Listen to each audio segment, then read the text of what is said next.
Good evening everyone and आप इस video का बेसब्री से इंतजार कर रहे थे। एक्चुअली मैं आपको पहले ही बता दूं कि CGDME की वेबसाइट पर अभी भी नीट 2022 MBBS BDS के काउंसलिंग को लेकर कोई अपडेट नहीं है। 9:36 हुए हैं शाम के, रात के, यू कैन से। तो पूरा दिन स्टूडेंट्स और पेरेंट्स ने वेट किया। कई लोगों ने मुझे पर्सनली भी मैसेज किया, हो सकता है आप लोगों ने DME के नंबर पर भी कॉल किया होगा और इन्फॉर्मेशन लेने की कोशिश की होगी कि रिजल्ट जो है फर्स्ट राउंड का क्यों नहीं आ रहा है। तो इस वीडियो में हम इन सब चीज़ों को डिस्कस करेंगे एंड हम लोग देखेंगे कि क्या हम शेड्यूल के अकॉर्डिंग, जैसा पहले MCC ने शेड्यूल दिया हुआ था स्टेट के राउंड 1 के लिए, कुछ स्टेट में लेट हो रहा है, कुछ स्टेट का कंप्लीट भी हो गया है, तो क्या उस शेड्यूल के अकॉर्डिंग काउंसलिंग होना पॉसिबल है या और कितना समय लगने वाला है और किन कारणों से रिजल्ट नहीं आ रहा है फर्स्ट राउंड का। तो फर्स्ट ऑफ ऑल मैं आप लोगों को बता दूं कि जैसे अगर आप ऑल इंडिया का काउंसलिंग देखो तो वो अपने टाइम पे ही चल रहा है। ऑल इंडिया कोटा का जो काउंसलिंग है, इसके लिए रिपोर्टिंग टाइम पहले 28 अक्टूबर था, जिसको एक दिन एक्सटेंड किया गया है। लैपटॉप मेरा ऑन रहता है ऑलमोस्ट, और मैं उस पे साइट पे देखते भी रहता हूँ कि DME की साइट पे कोई अपडेट है क्या। तो फिलहाल तक कोई अपडेट नहीं है। और दूसरी चीज़, कल मंडे है और कल के बाद से हम भी अपने काम में सुबह से लेके रात तक बिजी हो जाएंगे। तो अभी आज मेरे पास भी टाइम था कि जैसे अगर रिजल्ट आता तो उसको एक प्रॉपर तरीके से एनालाइज कर लेते और एज सुन एज पॉसिबल आगे आपको कैसे प्रोसेस करना है ये सारी चीज़ें आपको बता पाते। पर देखते हैं।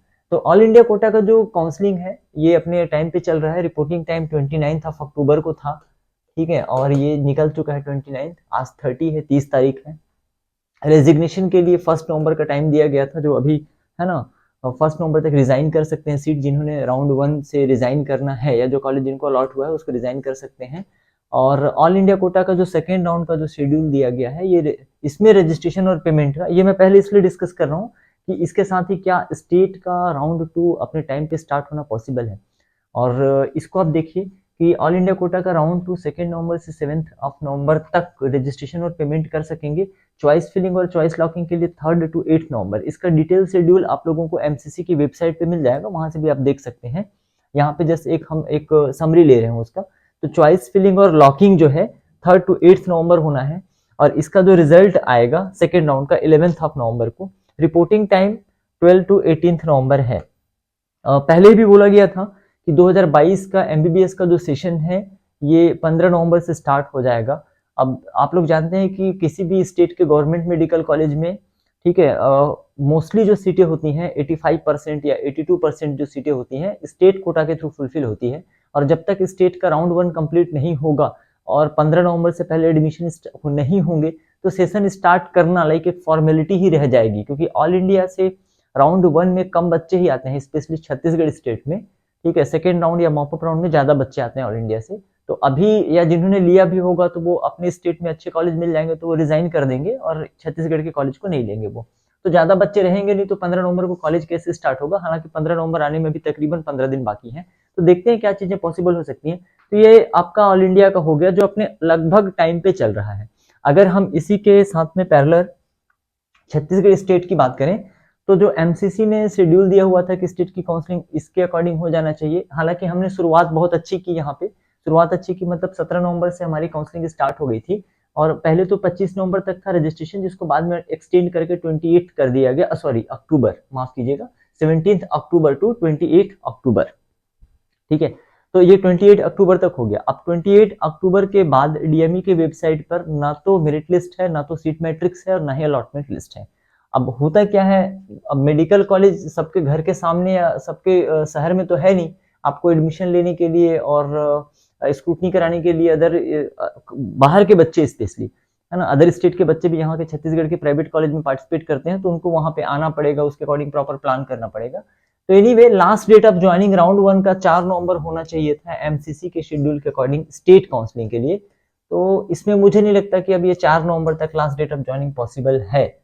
ये तब संभव हो सकता है कि जब हम ये वीडियो बना रहे हैं और आज रात तक ही, है ना, ये इनका राउंड 1 का रिजल्ट आ जाए तो ये पॉसिबल हो सकता है। सेकेंड राउंड स्टार्ट हो जाना चाहिए था स्टेट का 7 नवंबर से लेकर 18 नवंबर तक, ये सेकेंड राउंड इनका होना चाहिए था। लेकिन अब क्योंकि फर्स्ट राउंड का ही रिजल्ट नहीं आया हुआ है तो सेकेंड राउंड के बारे में तो अभी डिस्कस करना ही बेकार है। लास्ट ईयर अगर हम लोग देखें, पिछले साल 2021 नीट काउंसलिंग जो कि हुआ 2022 में था, मतलब अभी ही हुआ था, लास्ट ईयर और ज्यादा डिले हुआ था। तो स्क्रूटिनी के लिए 4 दिन का समय दिया गया था। फर्स्ट राउंड के रिजल्ट के बाद स्क्रूटिनी के लिए 4 दिन का समय और कॉलेज एडमिशन के लिए 5 दिन का समय दिया गया था, 5 डेज का टाइम दिया गया था। अब इसमें थोड़ा सा कम समय होता है तो बच्चों को दिक्कत होती है, पेरेंट्स को भी दिक्कत होती है कि जैसे मैंने बताया कि सबके घर के पास में नहीं होता है। अब कोई बच्चे जैसे जो अंबिकापुर से बिलोंग करते हैं, अगर उनको जगदलपुर का कॉलेज अलॉट हो गया या राजनांदगांव का कॉलेज अलॉट हो गया तो थोड़ा सा प्री प्लान करना पड़ता है कि हमको वहाँ पे जाना है, सारे डॉक्यूमेंट्स के साथ उनको वेरीफाई कराना है, तो 1 या 2 दिन का समय ट्रैवल में लगता है। और सबके पास कुछ पर्सनल व्हीकल भी नहीं होते कि अपनी गाड़ी से तुरंत निकल जाए, ठीक, पब्लिक ट्रांसपोर्ट यूज करना होता है। तो इन सब चीज़ों को भी डीएमई को थोड़ा सा ध्यान रखना चाहिए, क्योंकि पहली बार ये काउंसलिंग नहीं करा रहे हैं। जब से मैं जान रहा हूँ तब से डीएमई ही काउंसलिंग कराता है और हर साल एमबीबीएस की काउंसलिंग को लेकर इनका रवैया बद से बदतर ही होता है। हम एक्सपेक्ट करते हैं कि इस साल ठीक हो जाएगा, चलो लास्ट ईयर जो हुआ सो हुआ, है ना। अब चीज़ें ऑनलाइन हैं, एक्सपोज भी होती हैं, लोग इसके बारे में डिस्कस भी करते हैं। आप अगर गूगल पे सर्च करेंगे डीएमई का तो आप देखेंगे इनकी रेटिंग बहुत ही खराब है। और रेटिंग खराब है दैट मीन्स कि बहुत सारे लोगों ने बहुत ही नेगेटिव रिव्यू दिया हुआ है, ठीक है। तो जो भी कारण है आप उसको पढ़ के देखिएगा किस कारण से दिया हुआ है। तो इनको थोड़ा सा इंप्रूवमेंट करना चाहिए, इस बारे में विचार करना चाहिए कि लोगों का नजरिया जो है। और एमबीबीएस की काउंसलिंग को लेके मैंने कहा हर साल, है ना, कंडीशन बद से बदतर हो जाती है, जबकि कमाई मेरे ख्याल से अच्छी खासी हो जाती है इनकी। कई सारे लोगों का जो सिक्योरिटी मनी है ना, वो रिफंड नहीं हो पाता या जो फोरफिट हो जाता है, तो इससे अच्छे खासे पैसे मिल जाते हैं, जिससे कि इंप्रूवमेंट किया जा सकता था, सिस्टम को अपग्रेड किया जा सकता था, ठीक है। सर्वर इनका डाउन रहेगा। अब पिछले 2 दिनों से आप देखिए कि मोस्ट ऑफ द टाइम जब आप विजिट कर रहे हैं वेबसाइट, तो है ना, वो वेबसाइट या तो नहीं खुल रहा है। अच्छा, नहीं खुल रहा है तो चलो लगता है कि कुछ अपडेट मिलेगा, लेकिन जब खुलता है तो कोई अपडेट भी नहीं दिखाई देता। तो ये सारी चीजें भी हैं, है ना। तो मुझे नहीं लगता कि ऑन टाइम सेकेंड राउंड भी यहाँ पे स्टार्ट हो पाएगा। तो फर्स्ट राउंड के डिले होने से बहुत सारी दिक्कतें होती हैं, पेरेंट्स को भी होती हैं, बच्चों को भी होती हैं, ठीक है। जैसे मैंने कहा कि आज 30 अक्टूबर है, डीएमई की वेबसाइट पर कोई अपडेट नहीं है एमबीबीएस काउंसलिंग को लेकर, ठीक है। हम उम्मीद करते हैं कि इस साल ये चीज सही हो जाएगी, ठीक है। बट अल्टीमेट रिजल्ट जो है आपको वैसा ही देखने को मिलता है, पिछले साल से भी खराब, है ना, वो रहता है। तो है ना, एक प्रकार का कंफ्यूजन भी है कई बच्चों को, है ना, इन सब चीजों को लेके कि डिले होता है, खास करके जिनके मार्क्स कम हैं, लो मार्क्स हैं, जो एक से ज्यादा स्टेट के काउंसलिंग में पार्टिसिपेट कर रहे हैं, अलग अलग प्राइवेट कॉलेज में उम्मीद लगाकर बैठे हैं कि कोई कम फीस वाला प्राइवेट मेडिकल कॉलेज में एडमिशन मिल जाए तो हम लोग फिर आगे प्रोसेस करें, या फिर एक डिसीजन मेकिंग के लिए कि फाइनली हमको किधर जाना पड़ेगा। क्योंकि कॉलेज छोड़ देने से या सेकेंड राउंड में अगर आपने कॉलेज छोड़ दिया, या ना सिर्फ हमारे स्टेट में, अदर स्टेट में भी, तो आपके जो सिक्योरिटी मनी होती है वो फॉरफिट हो जाती है, ठीक है। तो इससे एक मेजर लॉस भी होता है। तो चीजें अगर अपने टाइम पर हो जाएं, इसलिए मैं कह रहा हूं बिकॉज ये पहली बार नहीं है जब डीएमई काउंसलिंग आयोजित कर रहा है ना। इनको पहले से पता रहता है। जो दिक्कत वाली चीज थी, जैसे कि जिन पे डिस्प्यूट था, है ना, विवाद था, जैसे कि एक सीट में, वो अब क्लियर हो चुका है। सीट मैट्रिक्स पीजी का इन्होंने काउंसलिंग कराया है, चल भी रहा है, ठीक है। उसके अकॉर्डिंग यूजी में भी सीट मैट्रिक्स दिया जा सकता है। पहली चीज विवाद वाली चीज थी। दूसरा जो था डिस्प्यूट इनका जो रिजर्वेशन पॉलिसी को लेकर था, रिजर्वेशन पॉलिसी को लेकर था, इसका भी डिस्प्यूट अब क्लियर हो चुका है। हाई कोर्ट ने प्रॉपर निर्देश दे दिया है कि आप काउंसलिंग को आगे प्रोसीड कर सकते हैं according to the new reservation policy, ठीक है। तीसरा चंदूलाल चंद्राकर, चलो ठीक है, उसको छोड़ दीजिए अभी, अब फर्स्ट राउंड में तो वैसे भी वो आने वाला नहीं है। मे बी अगर सेकंड राउंड में एमसीसी की साइट पे अपडेट हो जाता है और वहां पे ऑल इंडिया के थ्रू अलॉटमेंट होता है तो छत्तीसगढ़ स्टेट में भी उस पर अलॉटमेंट हो जाएगा।